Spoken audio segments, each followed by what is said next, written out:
ചേച്ചി വണ്ടിയായിട്ട് ചെല്ലണു, വണ്ടി മറിച്ചായിരുന്നു. Hi guys, welcome back. അപ്പോൾ എൻ്റെ പമ്പിൽ നിന്ന് ഞാൻ ആത്മനാമ ഫ്യൂൽ സ്റ്റേഷനിലാണ് വർക്ക് ചെയ്യുന്നത്. അപ്പോൾ അതിൻ്റെ പമ്പിൽ നിന്നൊരു ആക്സിഡൻറ്റ് നടന്ന്.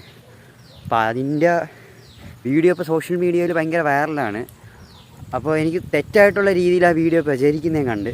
അപ്പോൾ അതിനെക്കുറിച്ച് എനിക്ക് പറയാനുള്ളത് പറയുന്നതെന്ന് പറഞ്ഞാൽ, ആ ചേച്ചി വണ്ടി ഉണ്ടെന്ന് മറിച്ചിടുന്നതാണ് പറയുന്നത്. സംഭവം അതല്ല, വണ്ടി സ്റ്റാർട്ടിങ് കണ്ടീഷനിൽ നിൽക്കുമായിരുന്നു. അപ്പോൾ ചേച്ചിക്ക് അണ്ണൻ നമ്മളെ ഹരിയണ്ണൻ കയറി തരാൻ പറഞ്ഞ്, ആ വീഡിയോക്കകത്ത് ബാഗ് തൂക്കിക്കുന്നത് ഹരിയണ്ണൻ കയറി തരാൻ പറഞ്ഞ് വണ്ടി കയറി അങ്ങോട്ട് വന്നതും ഈ ആക്സിലേറ്റർ അങ്ങ് സ്റ്റക്കായി.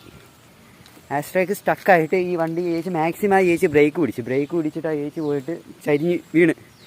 അങ്ങനെ മറ്റേ ചാവി ഓഫ് ചെയ്തില്ല. അണ്ണൻ്റെയും മിസ്റ്റേക്ക് ഉണ്ട്. കാരണം ചാവി ഓഫ് ചെയ്താൽ അല്ലാതെ പോയി നമ്മൾ പെട്ടെന്ന് ആ വീടുണ്ടായിരിക്കും ആക്സിലേറ്റർ കൈ കൂടി പോയിട്ട് പോയി ചരിഞ്ഞ് വീണതാണ്. അങ്ങനെ വിചാരിച്ചിട്ടാണ് വണ്ടി പിടിച്ചങ്ങ് നൂത്ത് അത് ഈ വണ്ടി ആക്സിലേറ്റർ സ്റ്റക്കല്ലേ,